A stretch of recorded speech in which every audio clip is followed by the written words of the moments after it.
Thank you ever so much, Ngọc Anh, for accompanying me on the journeys of fulfilled awareness of marriage. Today is session 8. Thank you for the organization, for the teachers or the mentor masters and grandmasters who have given us direction and guidance for us to understand more about human life, understand about philosophies, understand about the 7 dimensions of wealth, and from there we can not just live a better life, a more valuable life, but also be able to help the people around us to live a life full of peace, inner peace. And in previous sessions, we had discussed about marriage from 3 different perspectives. We started with the scientific perspective to answer the questions, what is marriage? So there's a lot of saying, a lot of understanding about marriage, but not all of them are benefit to us. And that's why on our journey of fulfilled awareness of marriage, we're going to answer the questions, what is marriage in terms of moral philosophy, in terms of religions, belief, and in terms of science.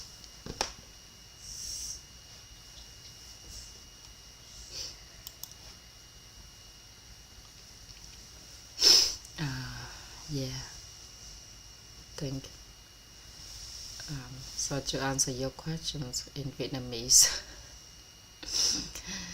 chia sẻ mấy buổi. Thì hôm qua là mình đến buổi thứ 7, là mới buổi thứ 2 của cô Minh thôi. Cho nên là trung bình một buổi thì trung bình 3 buổi của mình thì bằng một buổi của cô Minh. Trung bình là 2 đến 3 buổi của mình, 2 đến 3 buổi của mình thì bằng một buổi của mình. Vậy thì đâu đó là của mình 10 buổi thì chắc là mình cũng phải 20 buổi. Hello, hi An. Chào Ní An. Okay. So this session is fully English. Cái lộ trình chia sẻ về nhận thức đủ đầy về hôn nhân này, Trang chia sẻ 100% tiếng Anh ha Ní An. Yeah, không thể. And yesterday we start to discuss the answers for the questions, what is marriage? To answer these questions properly, we look at marriage in terms of in 3 different perspectives. There's perspective of moral philosophy, religions, belief, and science.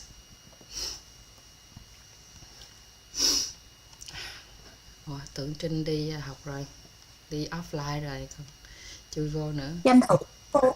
Dễ thương quá vậy. Trời thương quá à. Xíu mới chạy xe.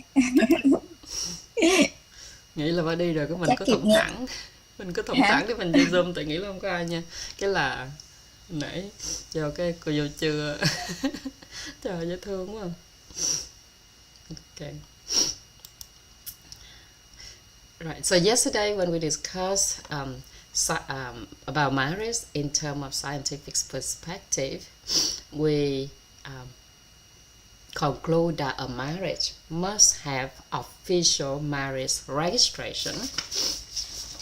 Right. A marriage must have official marriage registration. Phải có đăng ký kết hôn.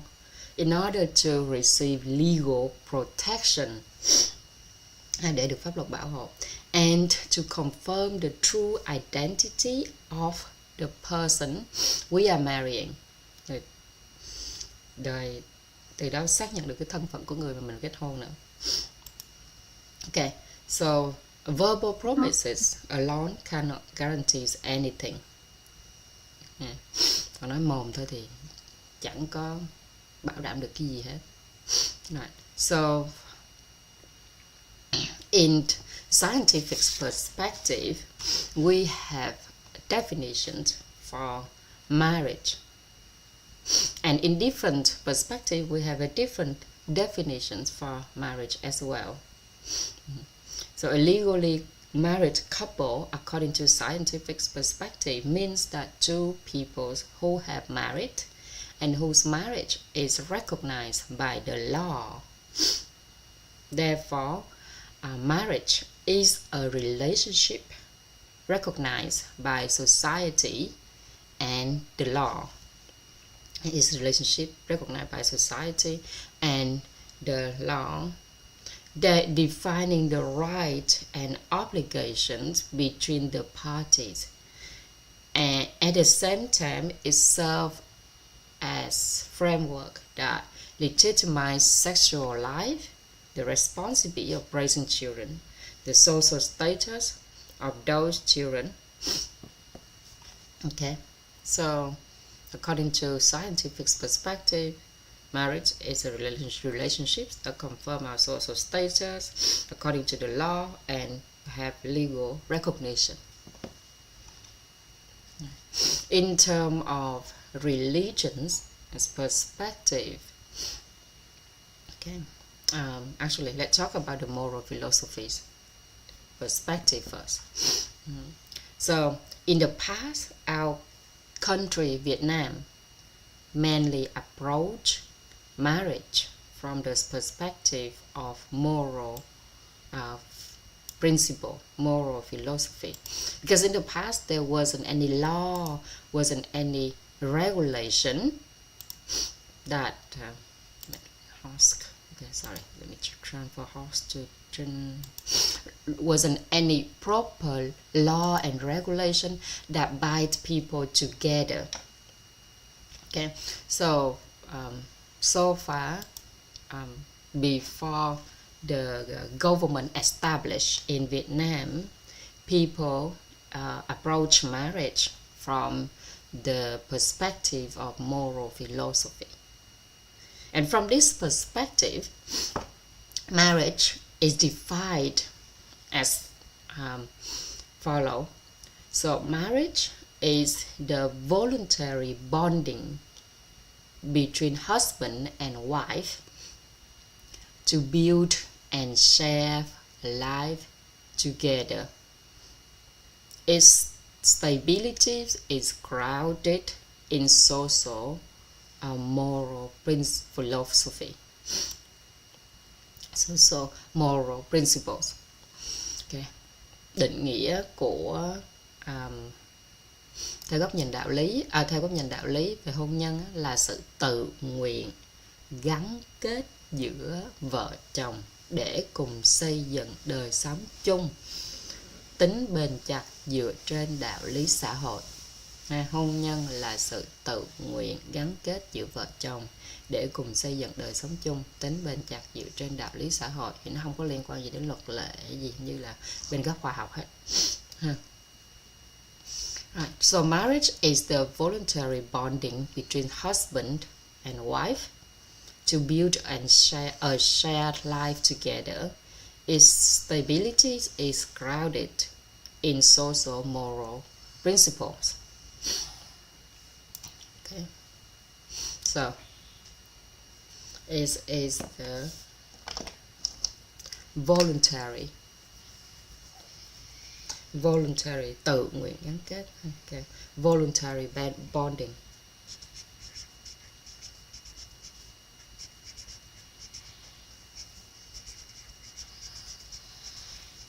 Voluntary bonding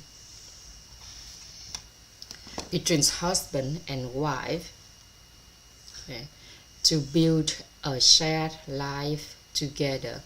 So its stability is grounded in social moral philosophy. So stability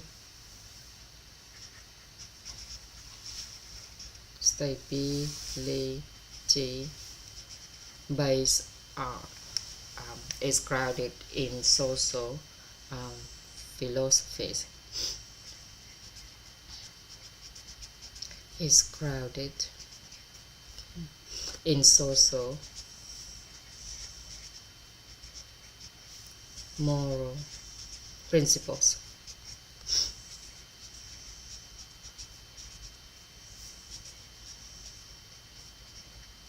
Okay. Right. So marriage in terms of moral philosophy is a voluntarily bonding. Stability is grounded in social moral principle.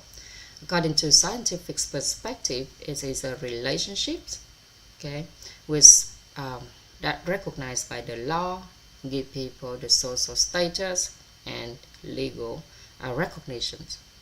So in the past, long times ago, many years ago, okay, a lot of parents only went to register their marriage after they already had several children. Okay, so after they live together, start having children, okay, obviously their relationship is recognized by society, by the people around them, okay, by their parents, their siblings, their relatives, okay, their neighbors, and the people they know. And then they, after having several children, living together for a while, having several children, then they went to register their marriage. Okay, and only then complete birth certificates for children. Okay, so for most parents of my generation or even common generation, many couples never formally register their marriage at all. And if two people love each other, they simply held a wedding ceremony. Yeah. So yesterday we talked about the benefit of wedding ceremonies and marriage registration. So there's a different benefit in having both. Yeah.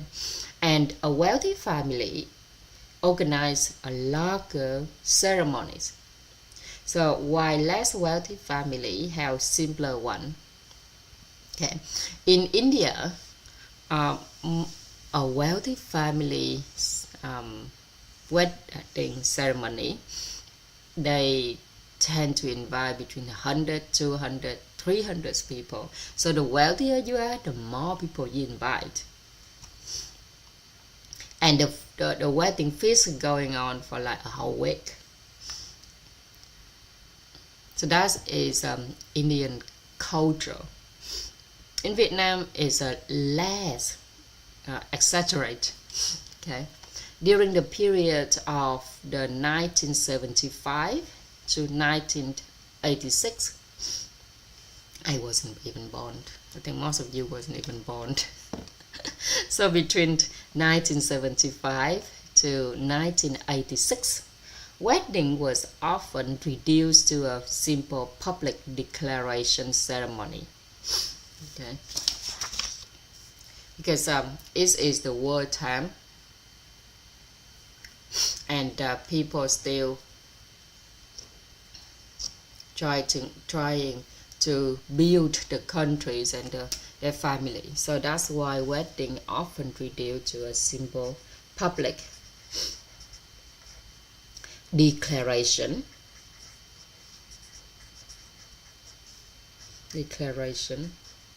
ceremony.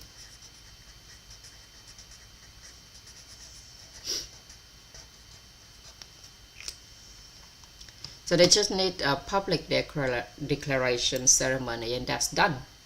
Okay, lễ tuyên bố, cả nhà, cái lễ tuyên bố thôi là xong rồi đám cưới rồi đó. Without a large celebration, there no partying, there no drinking. Okay, just a public declaration ceremony, that's enough, because the country was going through a difficult times, right? So woman said that her parents also seem to have only held a declaration ceremony rather than a formal wedding. Okay, this is a formal wedding.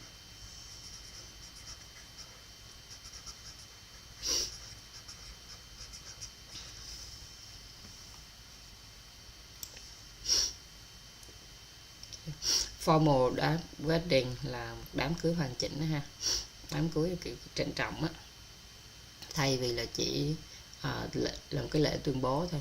So there's no wedding photos for them, and her father worked in one government office. So while her mother worked in another government office, so both of her parents worked for the government office back then. And her father visit her maternal grandfather's house. And after some basic formalities, the marriage were arranged quite quickly. And at that time, her mother had no intention of getting married. So she was focused on her studies and career and did not plan to marry anyone. So in those days, if a woman reaches the age of 24 without marrying, many people would pursue her. But common mothers was not interested in any of them. And her mother worked at a hospital. So while her father worked at a party school, and one day, a female leader from her father's workplace came to her grandfather's house under pretext of getting to know the family. But actually, he had already taken a strong liking to her mother. And then he informed the leaders at his workplace that they accompany him to her house for the visit. So her mother also told her grandfather that some leader from her father's workplace would come over to visit. Then they sat down and talked for a while. And then they directly asked for permission for the marriage. So then her grandfather thought it seemed acceptable. Both families have the similar background. So the young man looked tall and decent, and there was leaders from his workplace accompany him. So her grandfather felt quite satisfied. And in fact, her grandfather has long wanted to marry her mother off, but she had always refused. So then the proposals were brought up. Her grandfather agreed. And then her grandfather asked her mother that, and she was quite surprised and said that, wait, when did she want to marry? She never said that she wanted to marry. And later she asked her mother, and then she asked her mother that, oh, why didn't you ask them to leave? Or did you just agree like that? And the mother said that, well, I didn't actually plan to get married, but your father wasn't your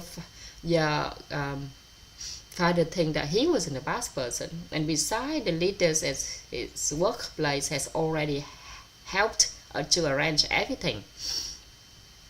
So her mother thought it was acceptable and agreed to get married. This wasn't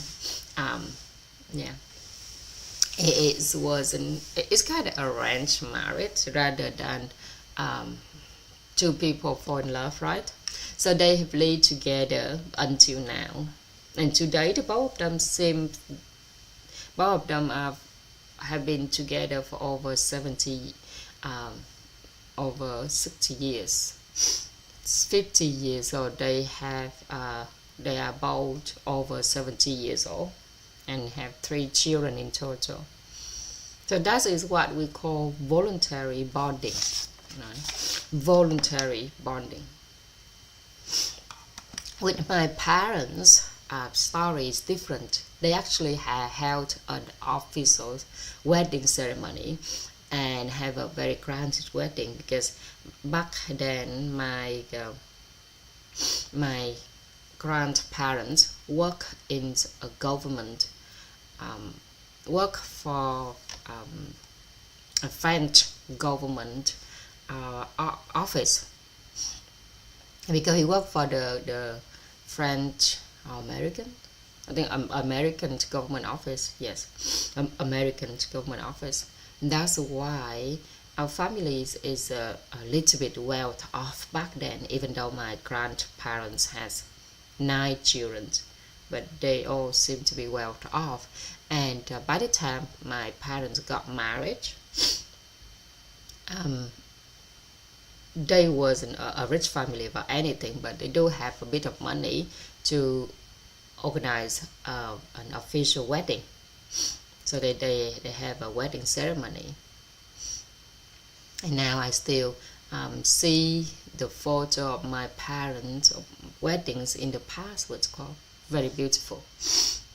So anyway, so when people in under the moral philosophy lens, okay, when people get married, they are getting into a voluntary bonding relationships. So, and the stability of that marriage is grounded in the moral, social moral principle of life. Okay.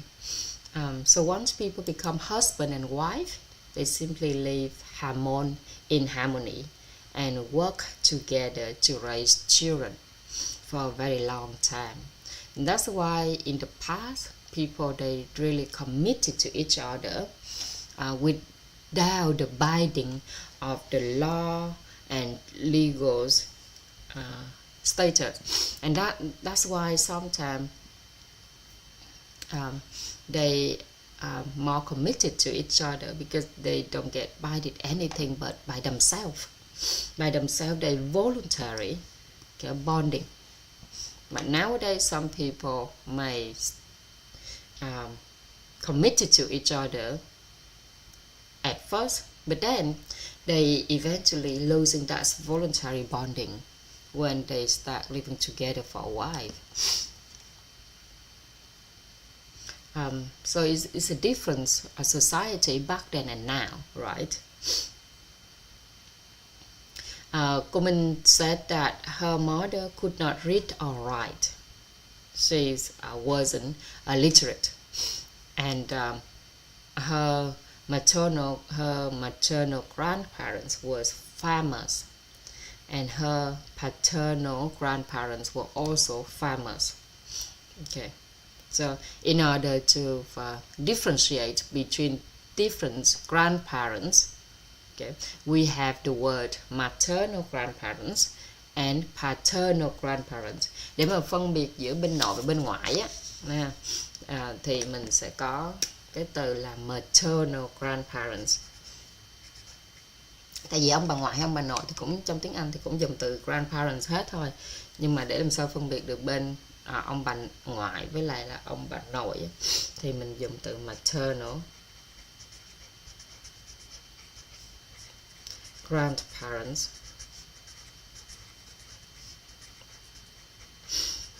Là ông bà ngoại ha, nhà mẹ đẻ đó. Paternal. And paternal grandparents là ông nội, ông bà nội.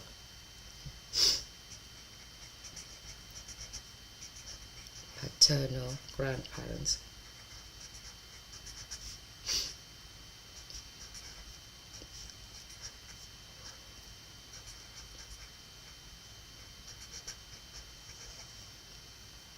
Okay.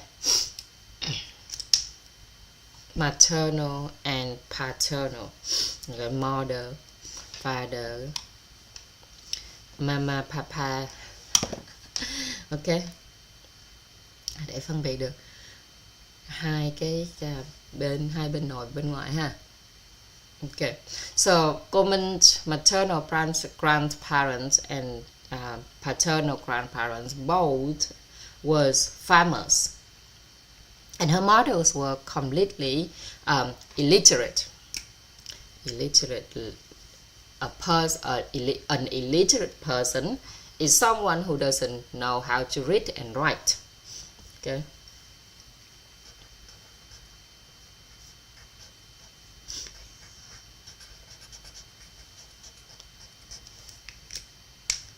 Illiterate person is someone who doesn't know how to read and write.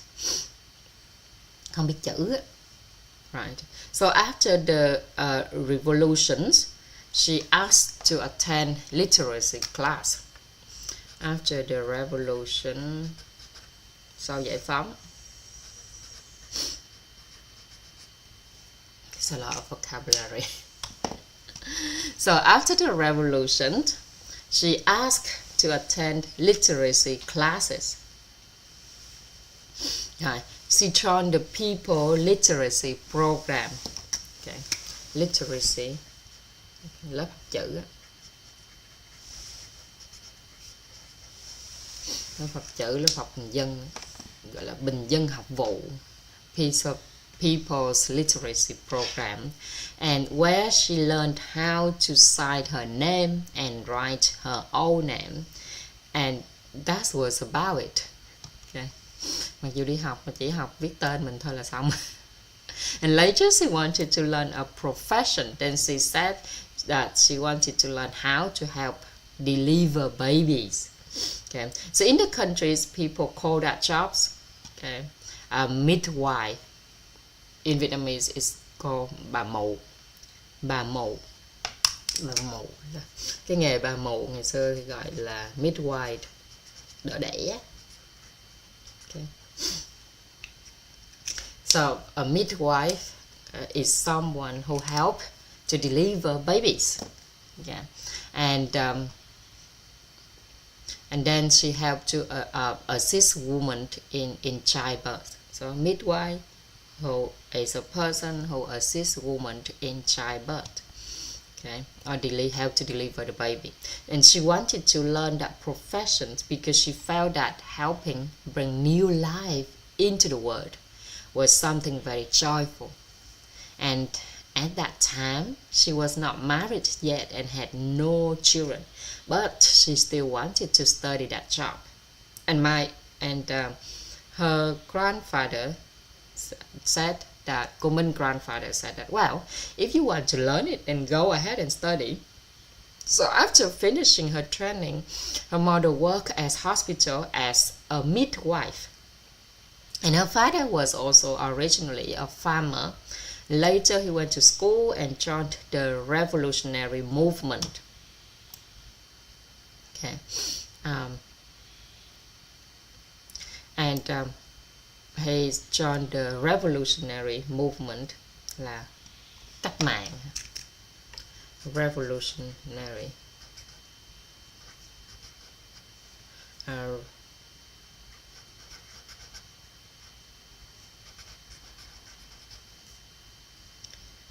Revolutionary movement.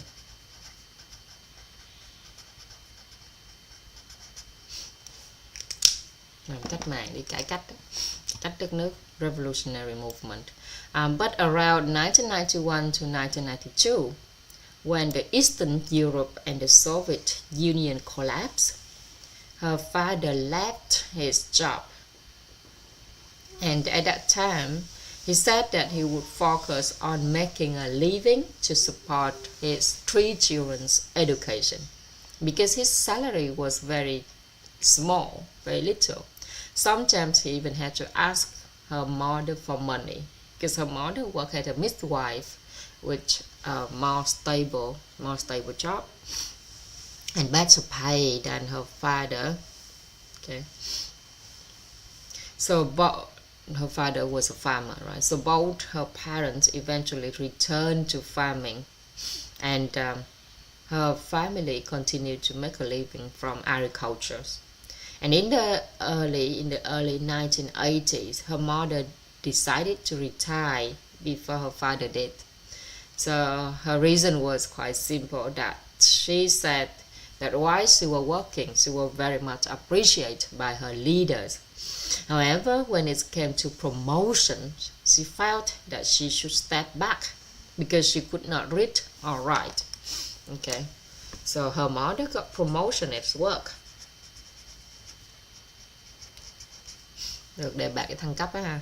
But she refused it, and because she think that she could not read or write, and that opportunity should be given to someone who younger and know how to read and write. And that's why she took a step back and retired. retired early. And she said that if she continue moving up in her job, if she take the promotion, it might block opportunities for people who was more educated and more capable. So she believed that since she had very little schooling, it would be better for her to return home, focus on making a living and take care of her children, rather than competing for positions that others deserve more.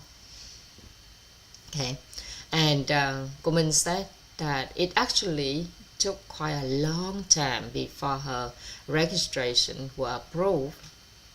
So later, her father also left his job, and the two of them returned to farming and worked the fields to support the children. And her parents were truly farmers. So her grandparents was farmer, and then her parents, after taking several different jobs, they eventually returned to be a farmer. Okay, returned to do farming. So even though both of her parents had periods when they worked in formal jobs, by the time cô Minh was about 11 or 12 years old, her parents already returned to farming. So most of cô Minh life, she know much is farming. So when we look at marriage from the moral philosophy, the moral perspective, especially in the traditional Vietnamese society, okay, moral values alone was considered enough. Okay, with Western culture, with the countries in the west side, it kind of different. It's a bit different because obviously they are developed country. So the law and regulation for a marriage has established from the early age. Okay, whereas Vietnam up until 1975 was still in a world, they live in a war time. Vietnam was still a colony to America and then France before that. So Vietnamese government haven't been established properly yet, and that's why the law and regulations haven't been served for the people. But with Western culture in Western countries, America, England, different Europe, or the European countries, marriage regulation has been established at an early age already. Okay, so but what we discuss here is our Vietnam country, right?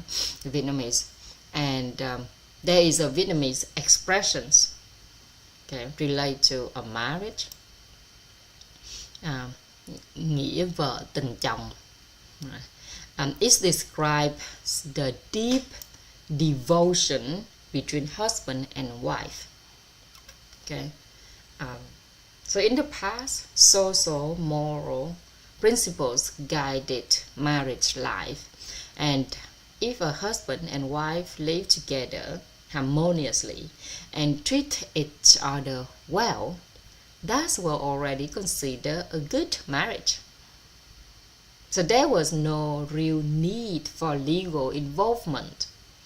However, as society has developed and become more modern, nowadays people have also become more conscious about respecting the law, and as a result, the government encouraged couples who had marriage long ago but never registered their marriage to complete the legal procedures.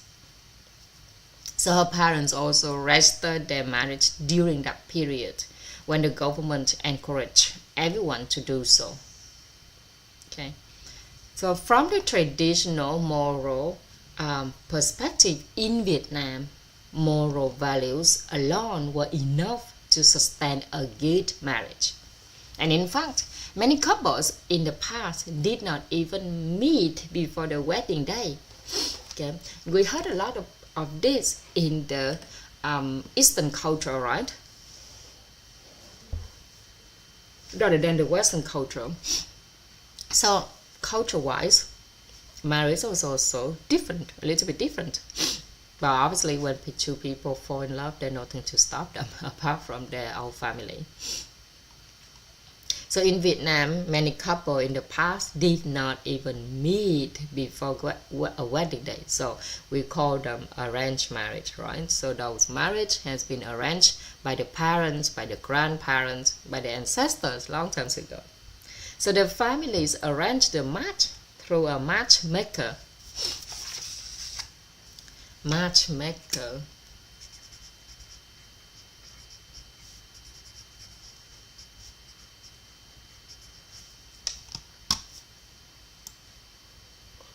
Matchmaker, bà mối hay người mai mối.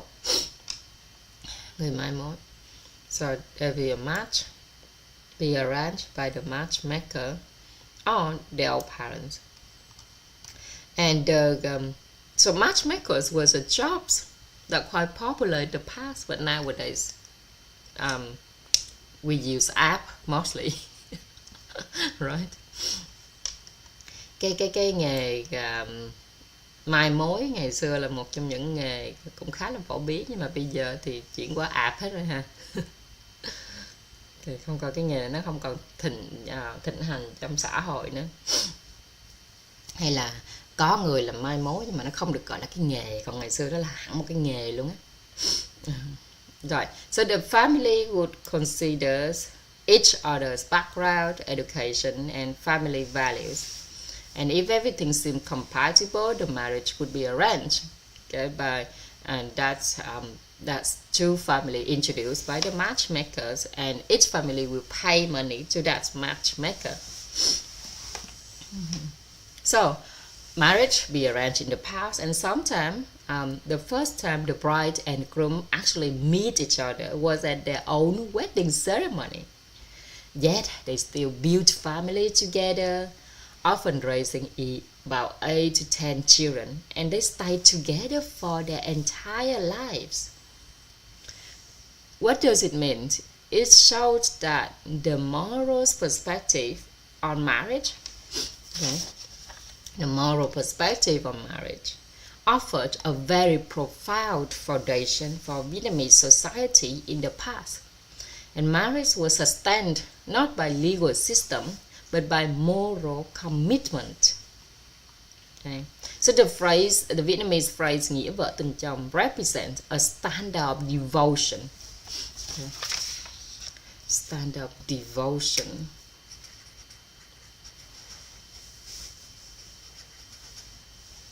Okay. In which husband and wife treat each other with loyalty and care through their entire life. Okay.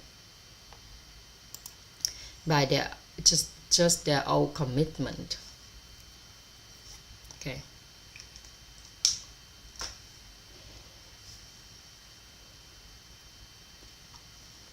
So they also treat both sides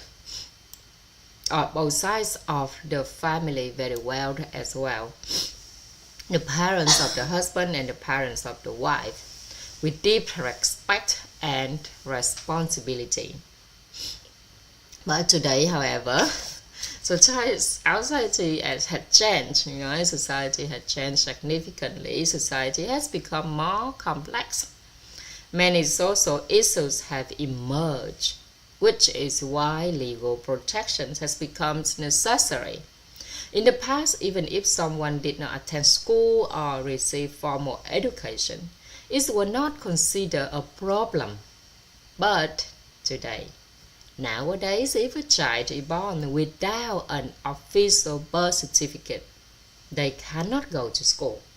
And if children cannot go to school, they will be at a great disadvantage. But in the past, what happened if people did not go to school? It's one of the big issues. It's not a big deal at all. So the whole family might not have studied at all. The whole family, no one in the family know how to read and write, and it was normal back then. So they simply stay at home, work in the rice field, tended gardens, raised cows and pigs, and lived their lives. Okay. And at that time, many people did not receive formal education. But today things are different. In modern society, okay, in our society, our current modern society, people need to be recognized by the law. Okay, by the law, and that's why science get involved in majority of everything in our life now, right? And that's partly because people need to be recognized by the law. And that is why whether we look at marriage from the moral perspective or from the scientific perspective, both approaches aim to help people understand how to live together and how to treat each other well in order to sustain a marriage. So when a husband and wife are devoted to each other, then even the vast East Sea could be empty. In Vietnamese, we translate it in Vietnamese. It sounds very granted. Okay, đồng vợ đồng chồng tác biển đông cũng cạn. Right? So when a husband and wife are devoted to each other, even the vast Eastern Sea could be empty. Đồng vợ đồng chồng tác biển đông cũng cạn. Right? And there's another saying that even a single day as a husband and wife carries the meaning of lifelong devotion. Tiếng Việt thì mình nói là một ngày một ngày cũng là nghĩa vợ chồng. Tiếng Anh thì dịch nó dài hơn chút. So even a single day as husband and wife carries the meaning of lifelong devotion. Nghĩa vợ chồng. Okay. Devotion. So another well-known saying is that I'm not sure how to translate this because it's in Sino-Vietnamese. Nhất dạ phu thê, bách dạ ân. Bách dạ phu thê, tự hải thăm. So in order to understand this, we have to translate from Sino-Vietnamese to Vietnamese, and then after that we translate to English, right? Okay. So this saying, nhất dạ phu thê, bách dạ ân, bách dạ phu thê, tự hải ân, it means that even if two people are husband and wife for just one night, then the next day they divorce, right? Just one night. And they should still treat each other with deep gratitude and loyalty for the rest of their lives, meaning that there are no divorce. Okay, and back in the olden days, people see divorce as something is very horrible, some things that horrify the whole story. There's a story in the Mentor 7 class on the third session. Someone said that they study in literature class in secondary school, and the story called the pick-up wife. Okay, the pick-up wife, vợ nhặt. The pick-up wife.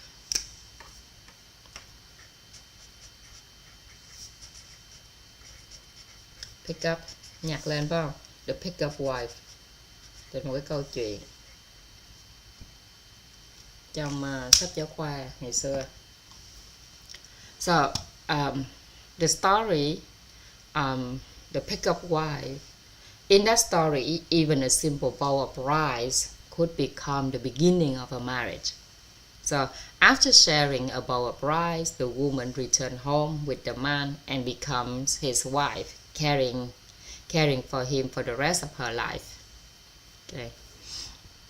Nowadays, it's not that simple. So in the past, it's much simpler in terms of marriage.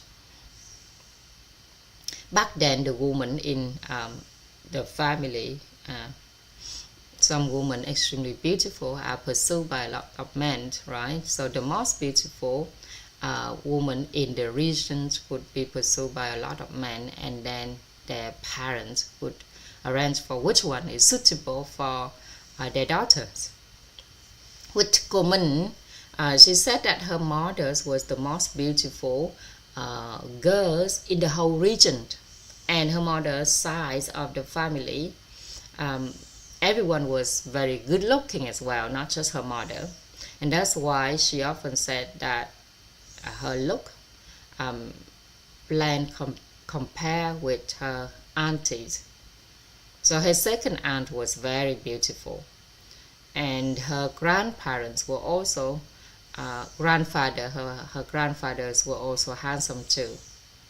Okay, her aunties, her uncles, they all very beautiful.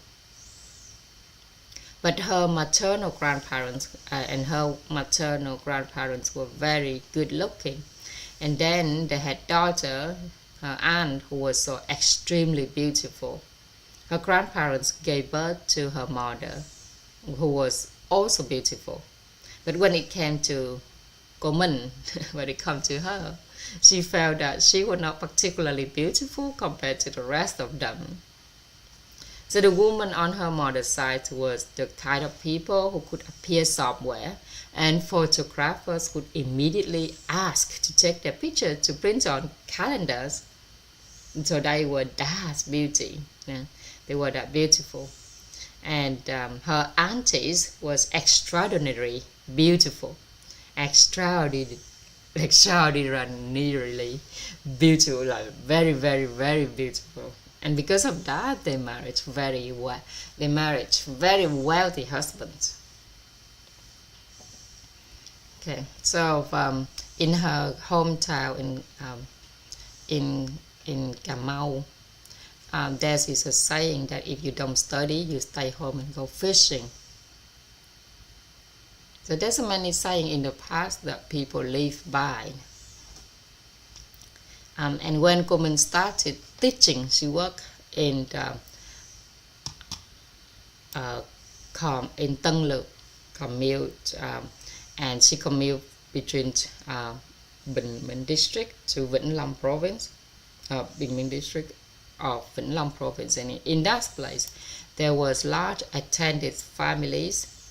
So whenever she tried to pursue her their children, whenever she tried to persuade their children to go to school, so her aunt and aunties and uncle children, so she persuades them to go to school. They would say to her that please just go home, teachers. Here we use basket to measure rice, no one measure knowledge. Okay, and no one need to study.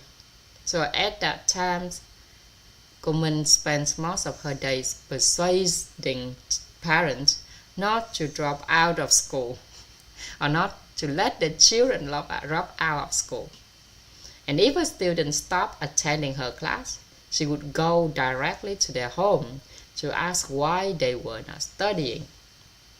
And she would sit down with their parents and try to explain why education matters. But obviously, some families would reply very simply that, oh, we use basket to measure rice, not knowledge. Okay, so why study? You should go home. Our children won't go to school. Okay. Người ta dùng thúng để đông lúa chứ không ai đông chữ, cho nên là không ai chịu đi học. Right, so that's what the understanding from the past, and that's a way of thinking we'll consider perfectly normal. Okay, nowadays it's abnormal, but in the past that thinking was considered perfectly normal. As long as both families agree to the marriage, the couple would live together for the rest of their lives. And when children was born, people believe that heaven gives the elephant its grass. Okay, trời sinh voi, trời sinh cỏ.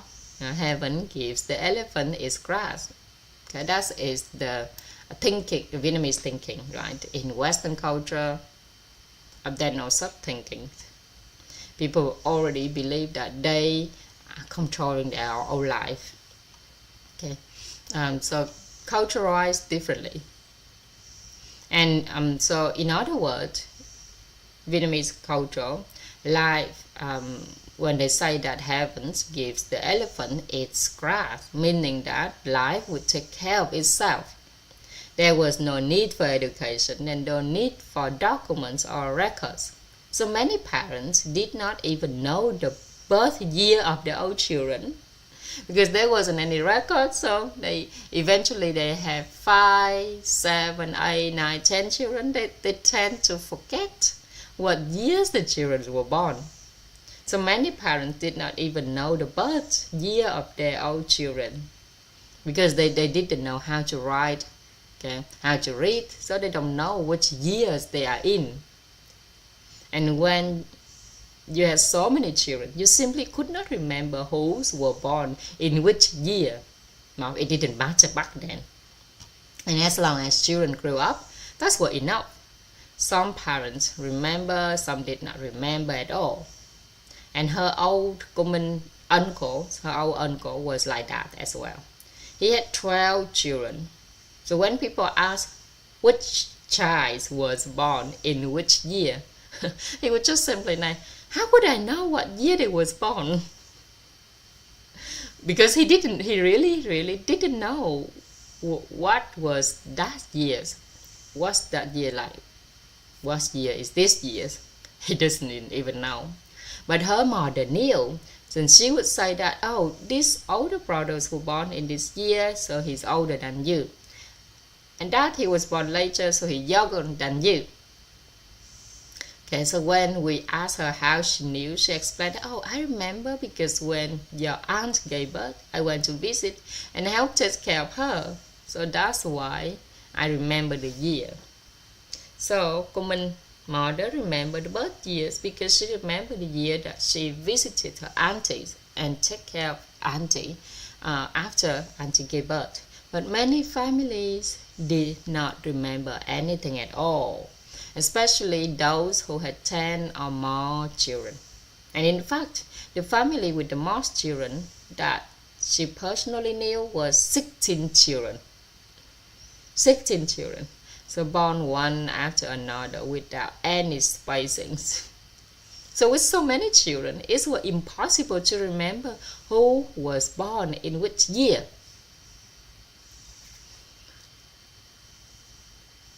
So that's what very normal people in the past, Vietnamese people in the past, they did not know the children's birth years, especially the family with many children. So people simply did not remember, and it did not matter much to them.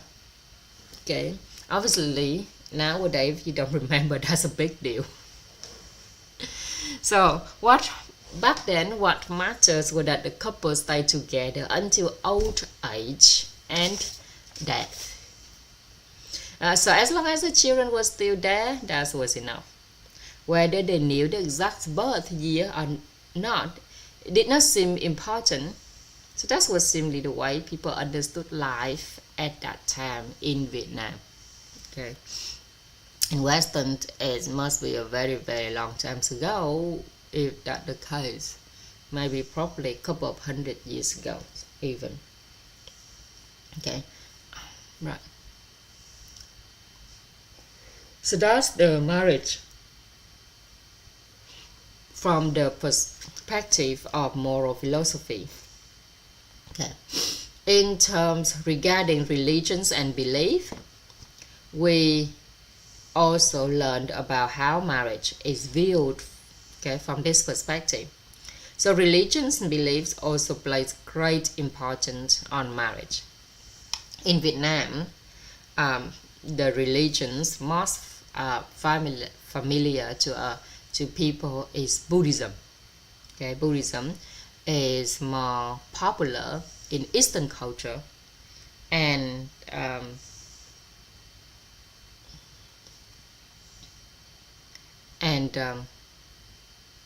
Catholic of Christ, the people who believe in Jesus Christ, is more popular in Western culture.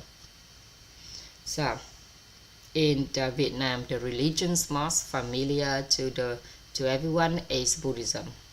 However, Buddhism does not consider marriage to be a matter within Buddhism, whereas in Christians, marriage is a big deal. People make a whole big deal of it. So when you watch all the Western movie, and you see when people marry, they go to an altar under the watch of a priest or a vicar, and they give each other a vow, and that vow become very, very popular, right? But in Buddhism, they do not consider marriage to be a matter. And marriage is considered a matter of secular life. Okay, it's not recognized much in the religions. Okay, because they view marriage as a matter of secular life. Bên đạo Phật thì họ nói hôn nhân là chuyện của thế tục, secular life.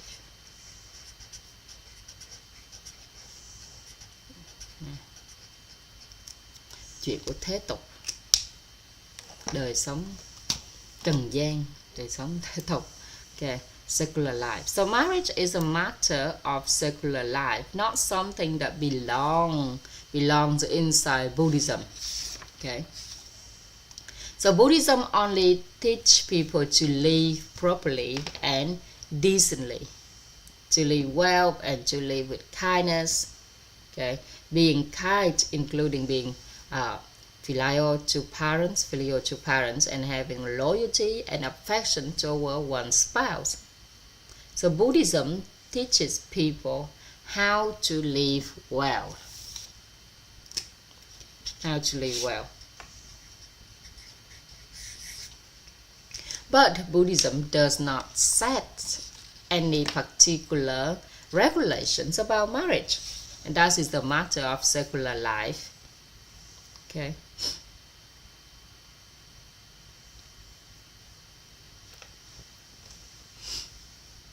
So we have we're going to looking at a different religions and because Buddhism, they have no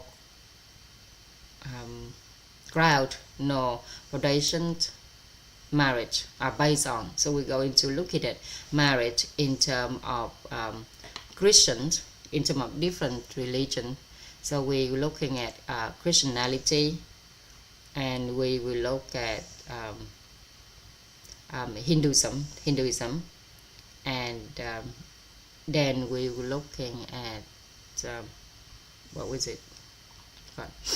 A different religions that are more popular in the West and in the East, okay, but not Vietnam, right? Okay, so with Christians, Christianity is the most popular, right? Christianity. With Christianity, marriage is a lifelong covenant. Okay, giao ước trọn đời. Okay, marriage is a lifelong covenant. Giao ước trọn đời.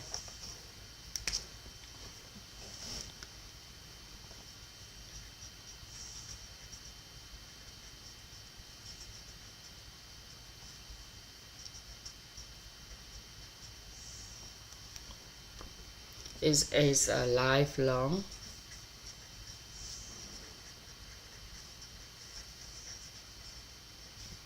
covenant.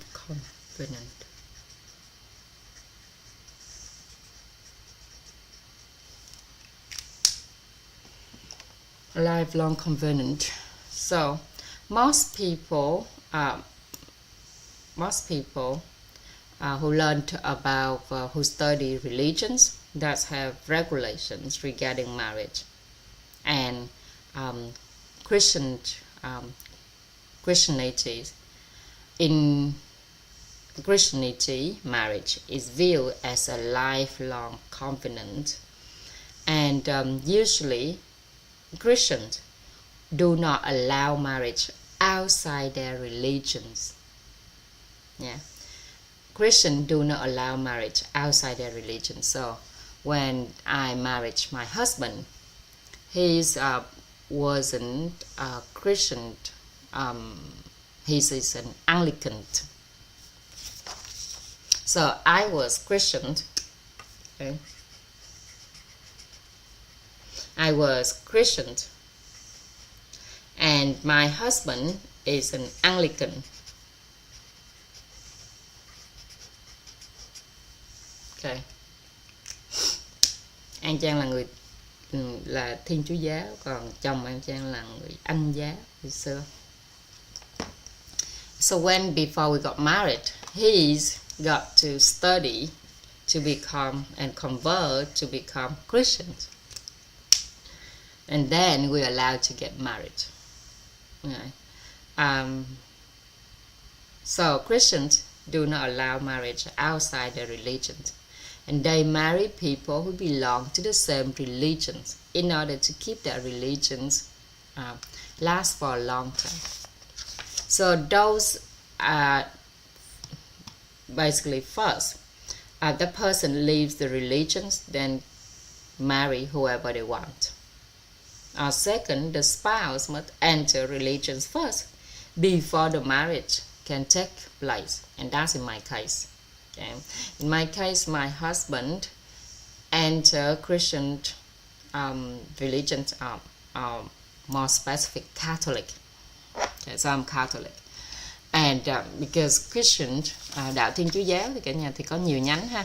It's like Buddhism, there's many different different Buddhism, and also with Christian, they're also different Christian as well. And my family was Catholic. So then my husband must enter into Catholic, so he take Catholic classes before the marriage can take place. And then later in Vietnam, it's become somewhat more flexible. And nowadays we also see that in a lot of countries that are also flexible as well. So it's become, even if the person does not convert, it may still be acceptable. Right? So each person keeps their own religion. And a lot of family nowadays are happy with that. They accepted that the husband keep his own religion, the wife keep her own religions. However, before the wedding, they must attend marriage catechism classes. So for Christianity, marriage is considered something very serious, something extremely important. So the marriage must be blessed, okay, and witnessed by a priest. Okay. A priest. Yes, gọi là priest là cha, là người theo đạo Công giáo, không phải người theo đạo Công giáo Christian, gọi là priest là cha, nhưng mà cha này cũng có nhiều loại, như là có nhiều loại, nhiều cái position khác nhau thì cái tên nó lại khác nhau nữa. Sau gọi chung những người đi tu, đi tu là người đàn ông, những người không phải người đàn ông không, đàn bà cũng gọi là priest luôn ha. Những người đi tu phụng sự Thiên Chúa gọi là priest. Ok, priest. Rồi nếu mà là cha xứ là một từ khác, rồi đức giám mục, đức giáo hoàng là một từ khác nữa. Okay, so there are different majors all along. Anyway, so the marriage must be blessed and witnessed by a priest. So this is a lifetime covenant and cannot be changed. So in Christianity religions, Okay, once you get married, divorce is not allowed. So if divorce happens, it is considered as no longer being within the religions. Okay, and before you get married, you have to study. You have to take a class which called a catechism class. And these vocabulary are new to me as well. Okay. Because although I studied catechism classes in the past, but I never used this word. Catechism classes. Nói chung đây cũng là những từ mới đối với mình. Ngày xưa đi học thì học vậy thôi chứ cũng không có để ý. Anyway, so divorce is not allowed. People have to take classes before they can enter into a marriage. So in Christianity, and that is already more nowadays. It's more flexible, right? So before that, in the past, a person had to enter the religions first in order to get married, and that means a person had to follow Christianity in order to marry. It was not simply that you wanted to marry and you could do so. But nowadays in Vietnam and in most countries, it is said to be more flexible. Conversion is not required. Okay.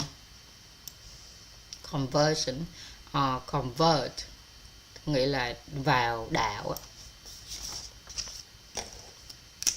Conversion là từ một cái đạo này chuyển qua một cái đạo khác. Okay.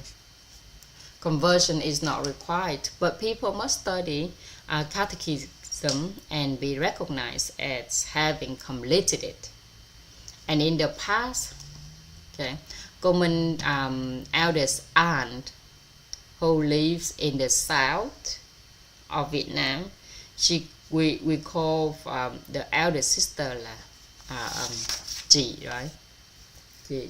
So her mother, eldest sister, had to study catechism before she could marry her uncle, and because he was a Christian, so in Christian, marriage is extremely important, and the priest must give his blessing, witness the ceremony, and the couple must recite vows during the wedding. Okay.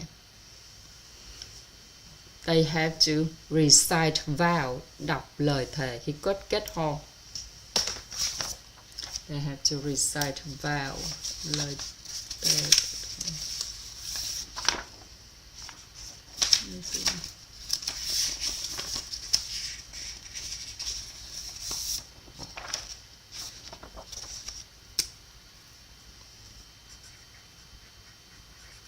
Recite vow, meaning that the priest going to read the vow out loud and they will repeat it. Okay, they repeated it. So recite the vow during the weddings. So they must live together for their entire lives, whether in wealth or poverty, in suffering, in health or sickness. Okay, and they must stay together for life. Obviously, we've seen this a lot in movies, right? In a lot of movies, okay, doesn't matter it's Western or Eastern, but in movie they often use these scenes, the reciting vow scene, to make the wedding officials in movie. Okay, when people vow to live with each other, whether in wealth or poverty, in suffering, in health or sickness. Okay. Personally, I have had witnessed so many wedding ceremonies follow these rituals. Okay. But in film, it's a little bit different from reality. So marriage is a sacrament. Marriage is a sacrament. Okay. In Christians, marriage is a sacrament. Sacrament là bí tích. Hôn nhân là một bí tích trong Thiên Chúa giáo ha. Cái từ này thì chỉ dùng trong đạo Thiên Chúa thôi, cho nên ở ngoài sẽ không bao giờ nghe những cái từ này. Marriage is a sacrament in Christian, and in Buddhism it is not like that. It's completely different in Buddhism. In Buddhism, it is considered a matter of secular life. Yeah, in Buddhism, it's a matter of secular life.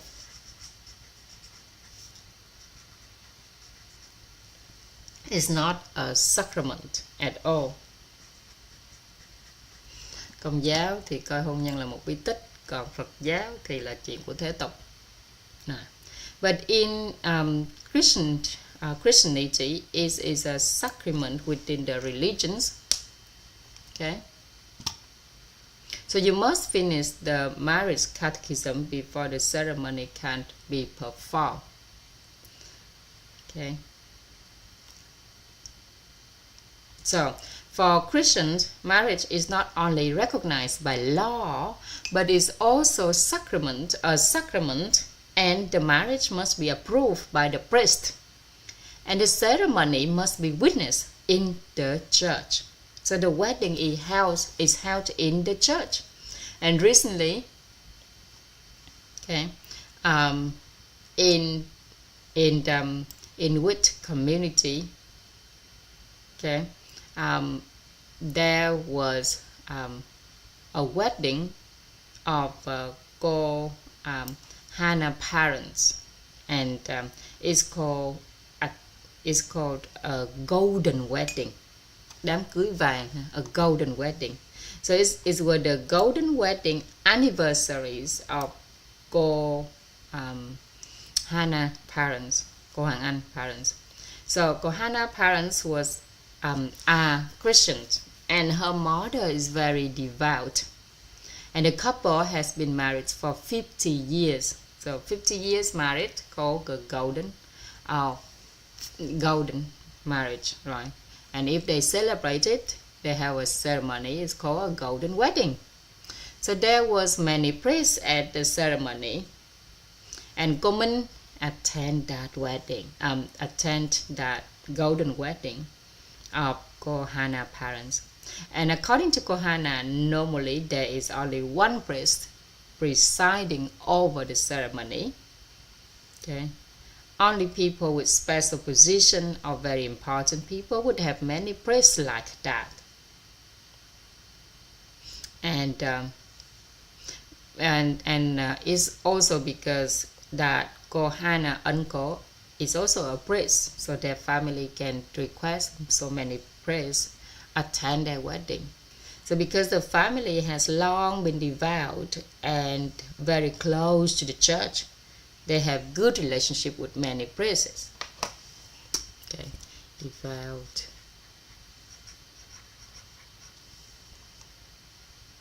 Kiểu như là con chiên là ngoan đạo. Ngoan đạo ha, devout. Nhưng mà cái từ devout này cũng không có dịch là ngoan đạo đâu. Okay. Dốc hết sức hết lòng này. Okay. Devout. And because they have good relationships with many priests, so many of them came to witness that important ceremony. And Kohana said that when the ceremony was held, she was not even sure whether many people had been invited. So she asked Komin if Komin could come along, and Komin said that, "Oh, you don't need to invite me, just let me come along." So, and because she wanted to witness a very important rituals in a person's life, a marriage that it lasts for 50 years. And Komin said that she started to calculate when she'll be able to celebrate her 5th wedding anniversary. She would already be 90 years old. If 50 wedding anniversary, then she would be 50 years old. 90 years old, sorry, 90 years old, because she married quite late, right? So marrying early can also be advantageous. If a couple marries early and lives to 100 years old, then they could even celebrate an 80th wedding anniversary, and that's be extremely special. So in the world, there are indeed marriages that last long time. Okay. And there's even world records for that. So in a wedding ceremony, the couple exchanges rings. They hold hands and they make vows in front of the priest and the whole congregation. Okay. The whole congregation. Cộng đồng tín ngưỡng, ta gọi là congregation. Congregation là một cái cộng đồng tín ngưỡng. Thiên dùng trong thường hay dùng ở trong Thiên Chúa giáo hơn. Now the congregation it can be used in many different country and culture as well. Congregation hay là khi mà một tổ chức, một cái nhóm người trong một cái tổ chức tụ họp lại, mình cũng gọi là congregation. So, hay là những cái buổi họp của ban chính trị Mỹ chẳng hạn, thì người ta cũng dùng từ congregation. So we often see this in movies anyway. So during the 50th wedding anniversary ceremony, it is similar. There is a ceremony, the vows are spoken again, and the couple exchange drinks again. Okay. So marriage in church, let me share a bit about marriage in church. I am Catholic and I have been married for how many years? 16 years now. It's such a long time, right? Okay, so I'm Catholic. I have been married for 16 years. So when we hold the wedding ceremony in church, as far as I know and have learned, the priest and the congregation are witnesses, but the central part is still the bride and the groom. Okay, so we read our vows. Okay, and a lot of people got feel touched and moved. So especially the parents tend to cry. So I would read something like this, right? I, Trang, take you, okay, as a husband, and promise to remain faithful to you in prosperity as well as in hardships, in sickness as well as in health, to love and respect for you every day for the rest of my life. Okay, and my husband would read the same vow as well. So when the ring are exchanged, the words are read as follow. That my husband, whose name Oliver, and his Christian name is Joseph. So Joseph Oliver Holland. Okay. Gonna please receive this ring as a sign of my love and fidelity in the name of the Father and the Son and the Holy Spirit. So that is the main rituals in the ceremony. Witnesses by the priest and the congregation. Right. And after the ceremony, the couple signed a Catholic family register with the priest certifying the ceremony and 2 additional witnesses. And before receiving the sacrament, the law must still be respected first. So when we present ourselves to the priest, we must already have the civil marriage registration certificate issued by the local authority. So only then the priest accepted it. He announced it for like 3 weeks, and after that the sacrament can be celebrated. And yet that's similar to the vows that I just read earlier. So in Christianity is a religion of God, right? Thiên Chúa giáo hay là Kitô giáo. It's come from, so keto, the word keto come from Christ in Hebrew. And Vietnamese people simply pronounce it as Kitô giáo. Kitô giáo. So it refers to Christ as in Christmas. So for a person in religions, okay, we see that what happened is that on one hand, the marriage is protected by law. On the other hand, according to their belief, it is witnessed by God. As faithful believers, they commit their whole lives to following that God had taught and what had been blessed, so they do not dare to act against it. And there is protection from the law, and there is also protection from faith in the supreme being of their religions. Therefore, the stability in the marriage is protected from several different perspectives. And at the same time, these people still live in society, so they also follow social moral principles. And because of that, marriage among Christians are often protected in many ways. However, okay, so when something becomes too strong, it can also produce the opposite effect. When some people feel overly restricted or too tired of by the obligations, and they might break away and do other things. And some may even want to leave their religions. And that is simply a matter of probability. So we should not look at it that way, right? We should not look at that and say that, oh, people still get divorced all the time.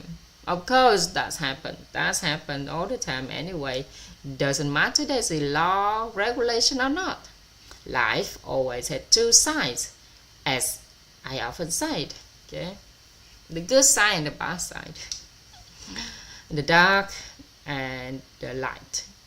Because there are two sides, we should try to look at the positive side. And if we have wisdom, we definitely only look at the positive side. Although we can see the negative side very clearly, but we choose to look at the positive side. Yeah. And here in marriage is protected very strictly, and is considered a sacred ritual, a sacrament in Christianity.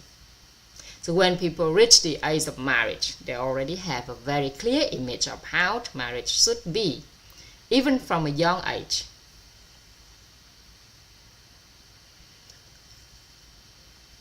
Because they attend the wedding of relatives, they see it clearly and form a clear image in their minds.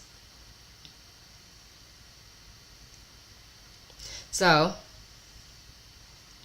in general, people in society would eventually feel that learning about marriage is essential, is necessary. Why? Because to become a teacher, one person must study pedagogy for 4 years. To become a doctor, you must study for 6 years, right? To become a lawyer,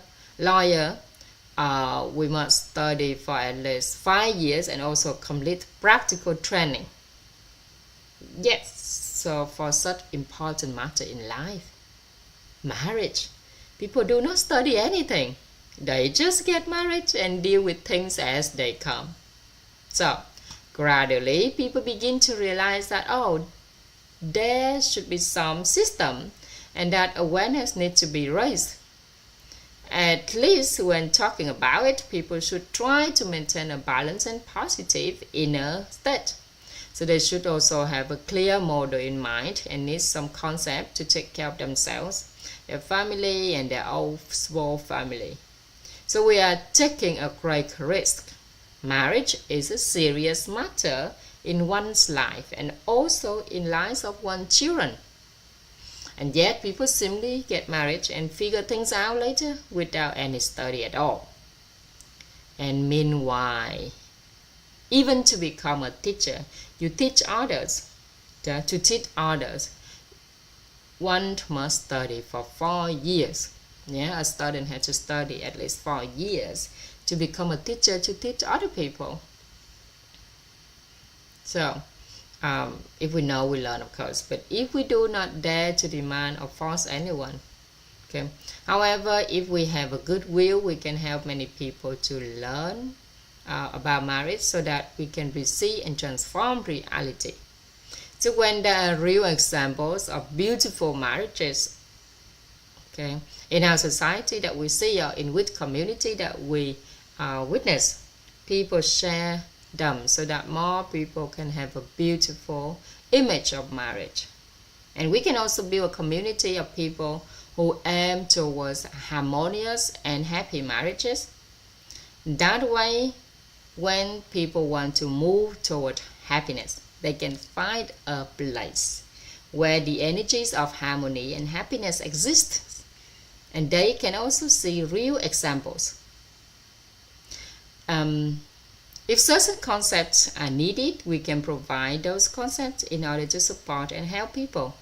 Simply providing information alone is not enough though. So if this knowledge spreads, marriage will become much more harmonious and happy.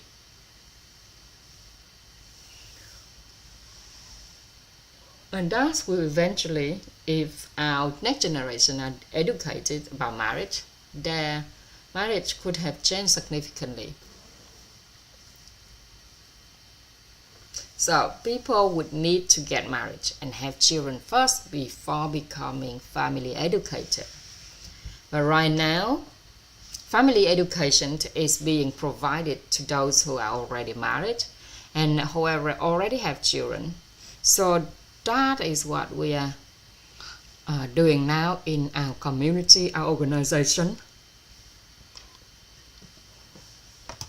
Okay, and but before that, we work on the inner being first.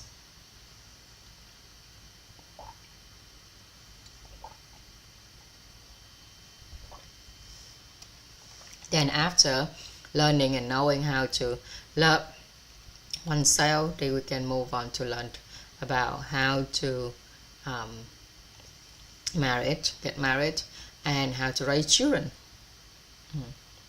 So after we learn to love them ourselves, loving another person becomes very natural and gentle. So a person who does not love themselves first,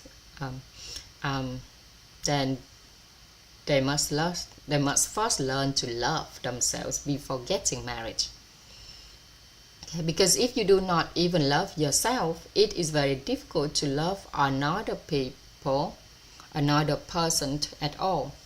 And that's why in the Mentor 100-day course, it's called Self-Happiness, Harmonious Marriage, Fulfilled Life. Okay. Hạnh phúc tự thân, hòa hợp hôn nhân, nhân sinh như ý. Okay. Self-happiness, hạnh phúc tự thân. Bên to be loved sẽ không có khóa học của là hạnh phúc tự thân, self-happiness.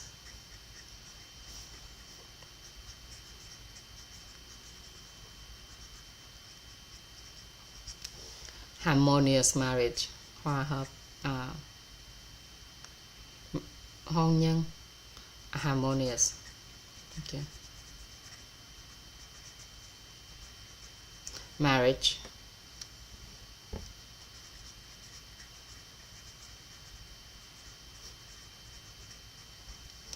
Okay. And fulfilled life, nhân sinh như ý.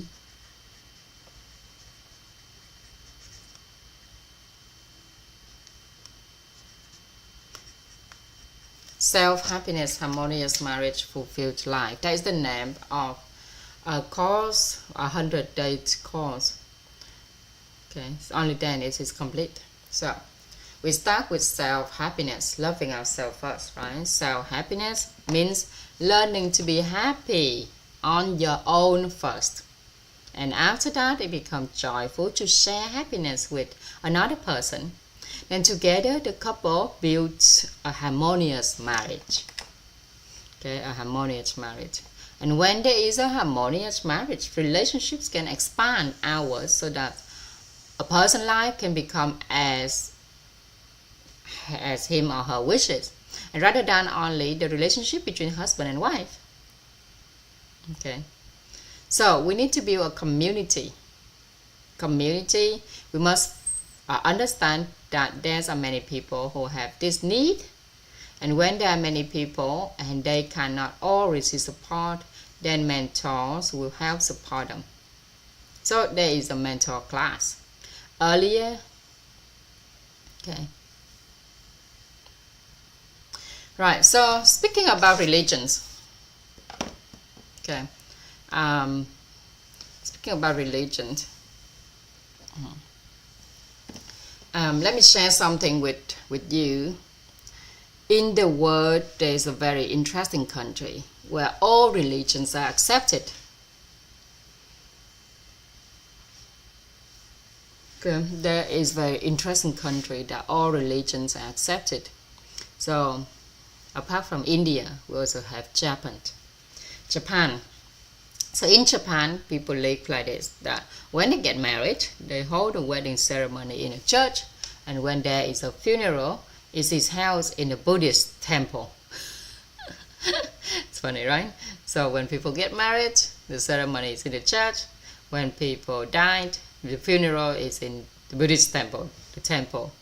So in their daily lives, they follow Shinto. Okay, they follow what called Shinto, thần đạo. Okay, thần đạo, Shinto.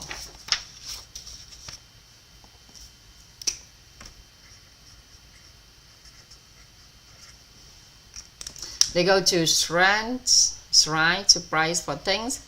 They do not go to temple or church for those prayers, but instead they go to shrine. Okay. Đền, okay. Đền thờ. Nhà thờ là church, còn đền thờ shrine.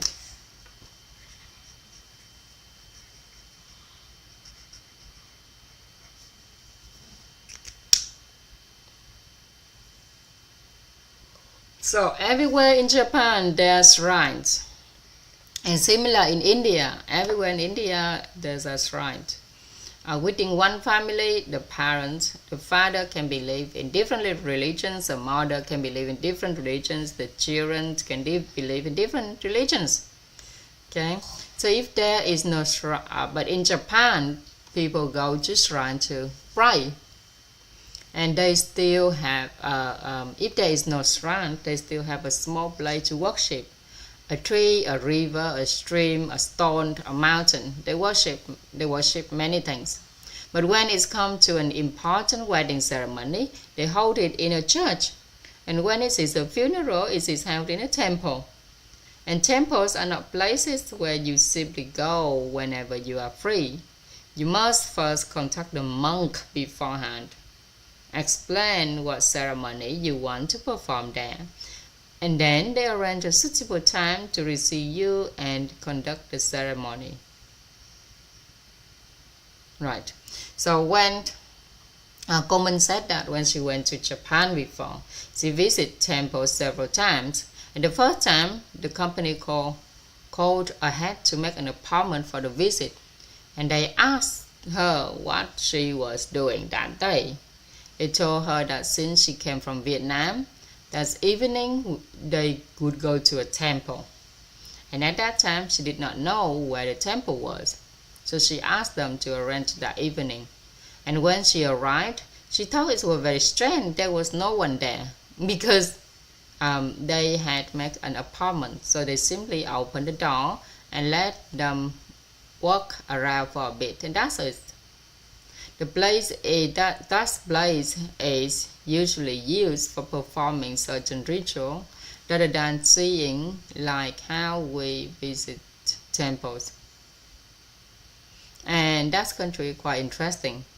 Whatever religions people pray to, they accepted it. However, the man believes is the worship of spirit. Okay, Shinto or spirit. The man believe is worship of spirit.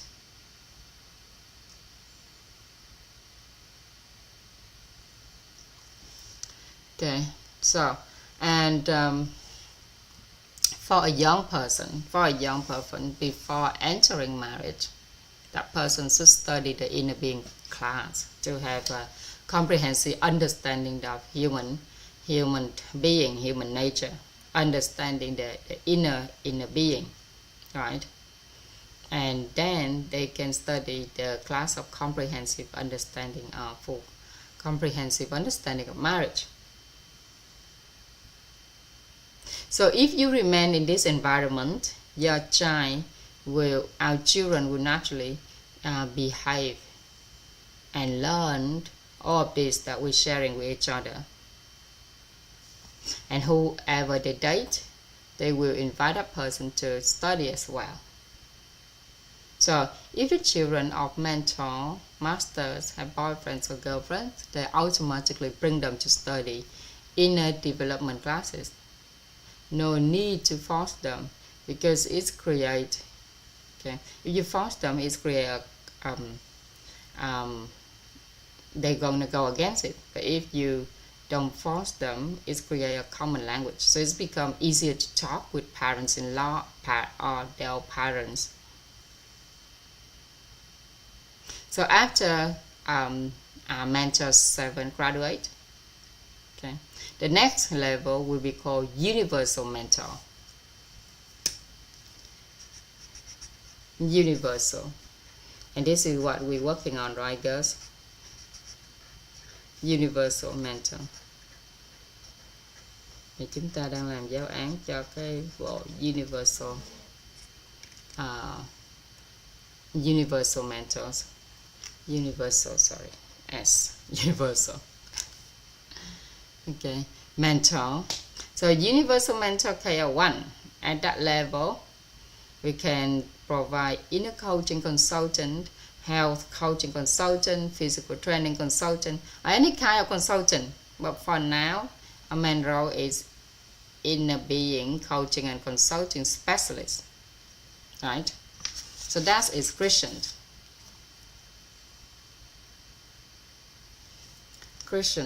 Let's finish it with Islam and Hinduism, right? With Islam,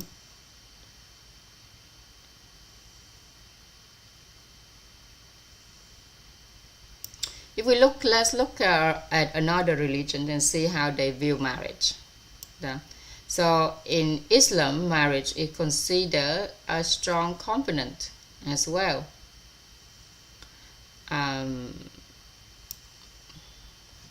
Okay. So I don't really know any. I have a few Muslim friends. Okay, so with Islam, people believe in Islam called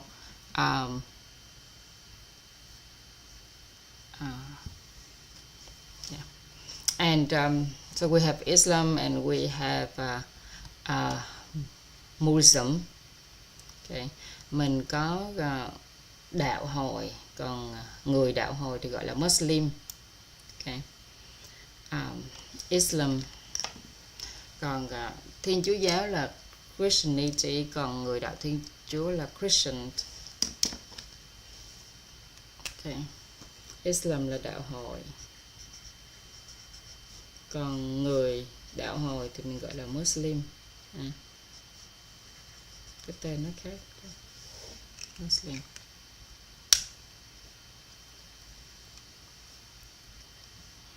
Thiên Chúa giáo là Christianity, còn người đạo Chúa là Christians.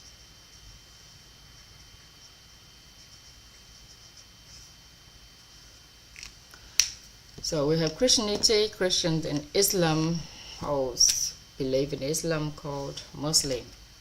Right. Muslim is also a strong covenant as well.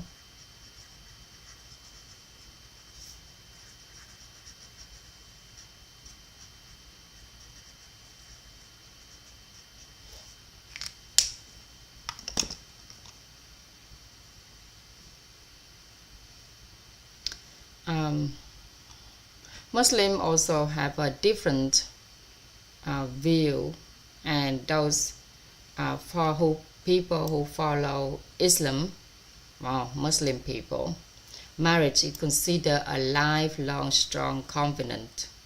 So we often hear that Muslim men are allowed to have 4 wives, right? No. So, no, it's not like that. Previously, a man must first be able to financially support the household before being allowed to marry. And a husband, rules in Muslim, the rules about multiple wives exist so that there can be more children to follow the religions. And because when a child is born, the child automatically follows Islam. So the idea is that having more wives leads to more children, which increase the number of followers of the religions. Okay.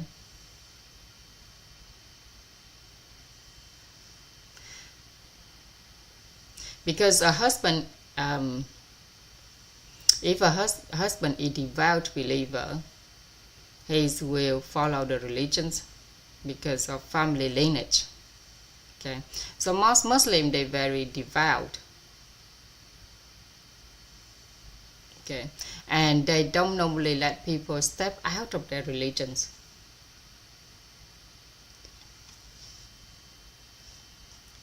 So Muslims is a different cultures in all. There in Muslim, the weddings is organized when the weddings ceremonies is held is organized according to Islamic rituals.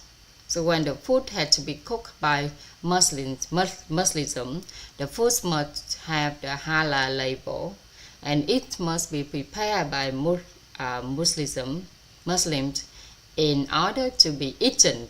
If they go to a restaurant with a halal label from Muslims, they have not allowed to eat there. So before that, okay, Kumin has a friend. So in previously that friend was Buddhist, but after marrying her husband who is Muslim, she had to leave Buddhism and follow Islam. Okay, so she is the second wife in. Okay, because that her husband already has an official wife, first wife in his hometown. So yet we often hear that Muslims can marry 4 wives, and people usually misunderstand this as meaning that their marriage are not stable. That is not correct, right? In Islam, marriage is regulated very strictly. The marriage is considered something for the community. So the nation, the people, and the religions. And although they allow up to 4 wives, it's not something done casually like infinitely. So there is still a process of selection to serve the religions, the lineage, the family, and the faith. So the wives must be suitable, and the man must have sufficient enough economic capacity to support the entire family. So if a man has multiple wives, he must be able to support all of them and their children before he is allowed to marry them. It is not arbitrary. Okay, it's not arbitrary. So at the first wife must give permission to agree in order to prevent conflicts in marriage. So although it may appear different from what we are used to, they actually have a very strict rules regarding marriage, and they place great importance on an aspect of marriage. And another characteristic of these religions is something called spreading the religion. Spreading the religion. Okay, dying for the religion, tử vì đạo, dying for the religions. So therefore, they encourage having multiple wives and many children, so that the number of members in religions increase. Followers of these religions are absolutely loyal to the supreme being. The more children they have, the more believers are produced.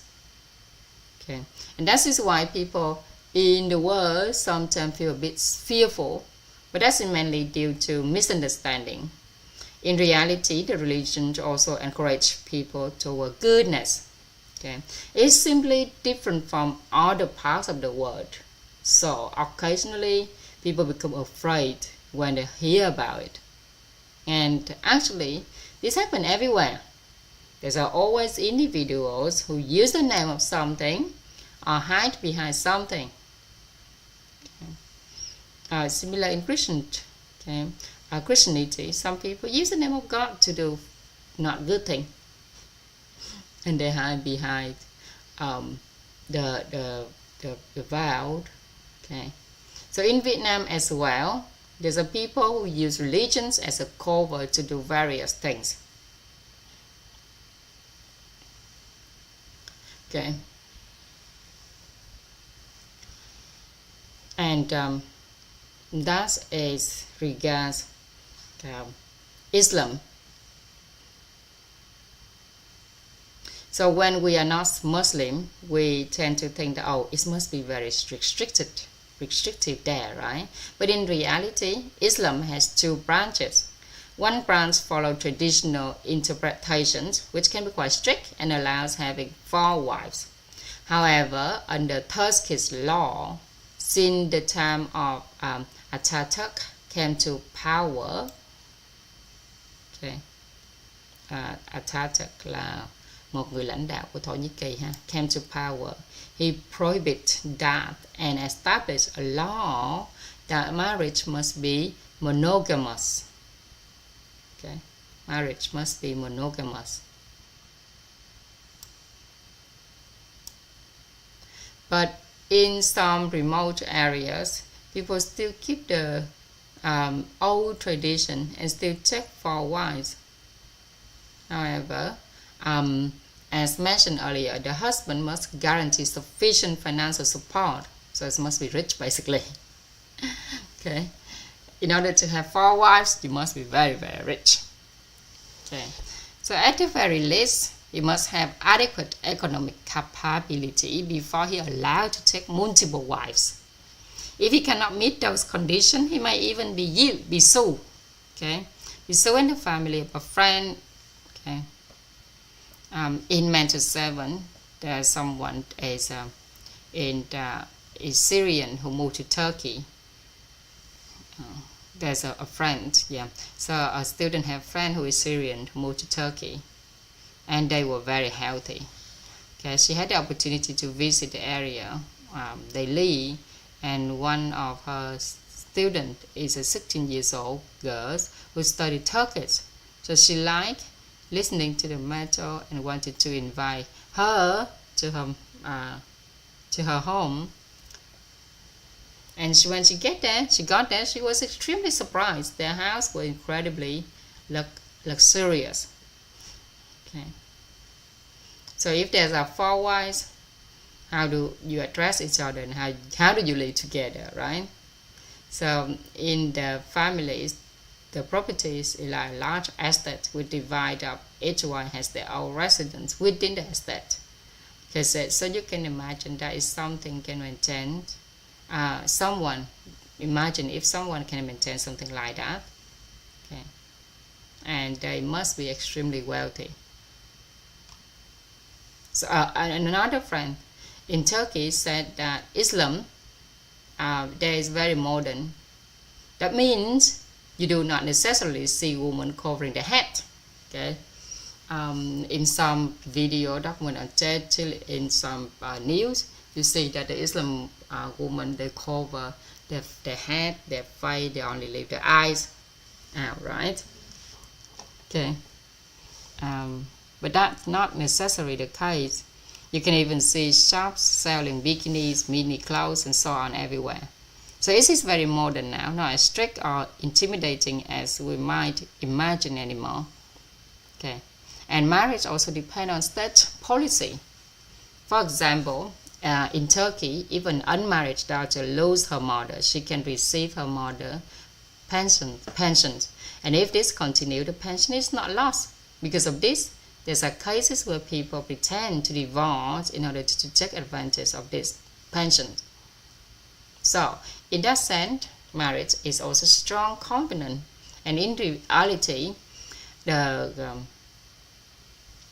we see that with Muslim people, they love Muslim husband, they love and protect their wives very much. Okay, and also in Mentor 7, we have student who is a very genuine Muslim. Both husband and wife are Muslims, although they probably are not attend the full mentor classes. That is Dr. Hassan and his wife, Mrs. Sarifa. So Hassan and Sarifa, they love each other very much, and their family relationship is something admirable. They love their children tremendously. Okay. So Mr.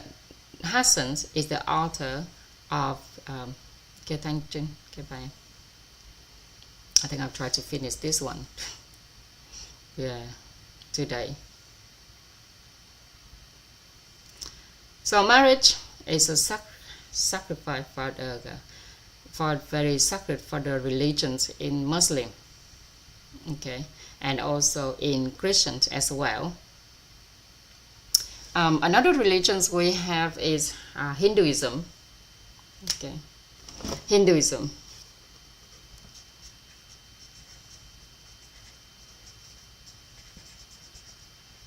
With Hinduism, marriage is viewed as the sanctification rituals.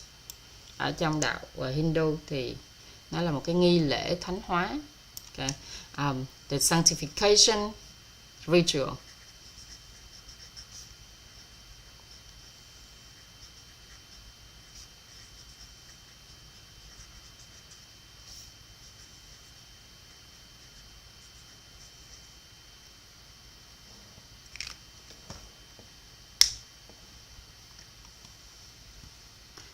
So in Hinduism, marriage is considered a sacred rituals. Okay, sacred rituals. Some people might say that, okay, this is fascinating. It's broadened their perspective. And we really need multiple perspectives to understand that marriage, regardless of religion, country, or culture, is extremely important. It's seen as a mission that is protected by law, by society, and by religions. Okay? And marriage is not simply about liking someone and deciding to marry them. There's a many deeper aspects involved. So in Islam, they aim to protect marriage and encourage the growth of their religious communities through families. And they may allow multiple wives. However, to ensure happiness in marriage, there are strict rules regarding financial support, sexual responsibility, emotional care, and equal treatment of all wives. So only when these conditions are fulfilled in polygamy allowed. Otherwise, one wife is the rule.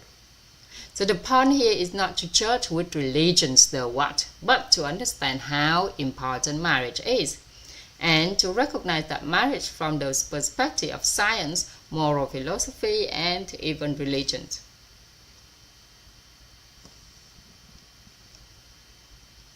Okay, so whoever enter marriage will courageously and truly mature individual. Okay. So that today we have gone through marriage we have explained what is marriage in terms of moral principle, moral philosophy, and religion's belief, right? Hinduism, King of An, is a very large religion. It's a very, very large religion. Okay, marriage is regarded as sanctified ritual, sanctification ritual. So when someone enters marriage, they perform a series of rituals to mark the transition into a new stage of life. Okay, there's about 16 different marriage rituals in Hinduism. So Hindu rituals are extremely numerous and complicated.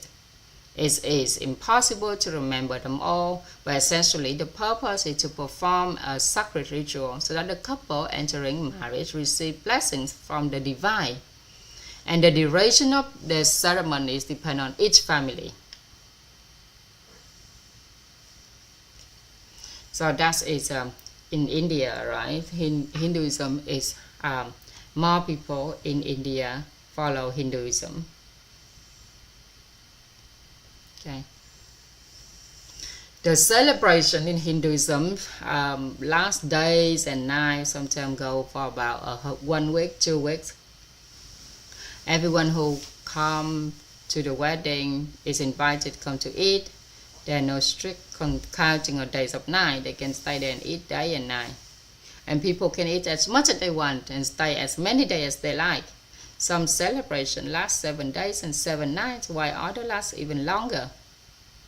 So as for gold and jewelry, there are more than 10 different types. Okay, necklace, earring, and ear piercings, lower ear piercing, toe rings, ornament here and there, jewels on different fingers, even decoration on the navel and the ankle. Okay, right. So they do not meant to show off their wealth, but they are the ceremonial elements mean to emphasize the importance of marriage. That's all. Okay. So everything has two sides. Yeah. We see in the movies or social medias in India, it's only one's perspective. So we should not draw conclusions based on what the movie show alone, right? Because everything has two sides. When we should choose to look at the positive side. Okay, and obviously, regarding to marriage in India, there's a lot of things involved as well, not just the religions. Okay, so in Hindi culture, marriage is taken very seriously. There are many rituals, many ceremonies, gifts in the wedding. All of these are not merely to show wealth. They are meant to emphasize the importance of marriage for followers of Hinduism. Okay. And for Indian people, marriage is not only a responsibility before the law, but also a responsibility before the Supreme Being in Hinduism. And that's why there's many rituals involved. So in the past, Vietnam also had many marriage rituals. This was because marriage used to be protected not primarily by law but by moral tradition. So society established many ceremonial steps. The introduction ceremony, okay, the engagement ceremony, and many rituals, the ritual as well. Anyway, nowadays people are busier and often live far apart. So many of these rituals have been simplified. And today the process is often shortened to just a few main steps, such as meeting the family, the engagement ceremony, and the wedding. So after the wedding, there's also the ancestor worship ceremony, which complete the marriage rituals. Okay. Right. So marriage is actually a sacred mission of human being, and that is protected by social morality, by law, and by religions. Okay. A person in marriage must take responsibility before social morality, before the law, and before the religions they follow. Obviously, for those who have strong faith and devotion, they are not only restrained by the law because of their belief in Supreme Being. They generally avoid doing anything that would betray this covenant. So in other words, they remain faithful to the covenant they make before the Supreme Being of their religions. Okay. And for Muslims, they believe that Allah protect them. For Christians, they believe that God accompany them. And if they live a good life, they believe that God protect them and grant them blessings. That's why exploring marriage from different perspectives can be very interesting. Okay.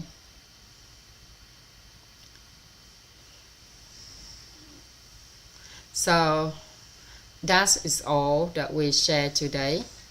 Okay. Thank you Ngọc Anh, stay to the end. Hôm nay Ngọc Anh ở lại trễ ha, bình thường thấy 5 giờ ra. Ok, 5 giờ ra đi về rồi. Nay ở lại làm thêm hả? Dạ trời ơi. Hôm nay em làm phim xong. Tính ở lại mấy giờ? Em đang chuẩn bị về, đang nói qua điện thoại. Okay. Yeah. So I'll probably finish this session here as well because it's very long. In the class Mentor 7, Coleman explained much more details relating to the wedding, the cultures of Hinduism and Islam. Okay, but to simplify it, we know that is a sanctification rituals with Hinduism, and with Islam is a strong covenant, with Christianity is a lifelong covenant. So that we can simplify it at that, right? Okay. And in order for us to understand what marriage means in terms of religion and belief, okay, we do not go dig deeper into what and how they have their wedding, how they the procedures of the ceremonies of each religions, a wedding ceremony of each religion, but we just get to know a little bit. Okay, unless one day you married a Muslim or you married a Hindu person. Okay, otherwise if you marry a Buddhist person or a Christian, it's quite popular, right, already. Okay, so thank you ever so much for watching and learning this knowledge. We meet again tomorrow.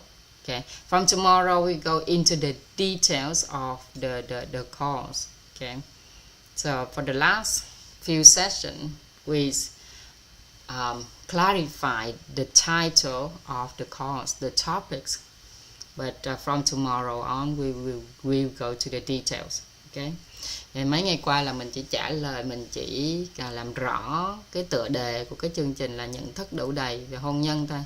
Từ ngày mai thì mình mới đi vô chính cái nội dung. Ok, mà ngày mai là thứ sáu, thứ mai là chủ nhật. So we off tomorrow and continue the next day. Ok, ngày mai nghỉ ha, thứ hai tiếp. Ok, biết ơn Ngọc Anh. Chủ nhật là cô off hả? Chủ nhật nghỉ làm chuyện khác. Dạ, vậy thứ hai cô online lại. Dạ. Nghỉ cho Ngọc Anh đi chơi, đi hẹn hò đi. Yeah. Em biết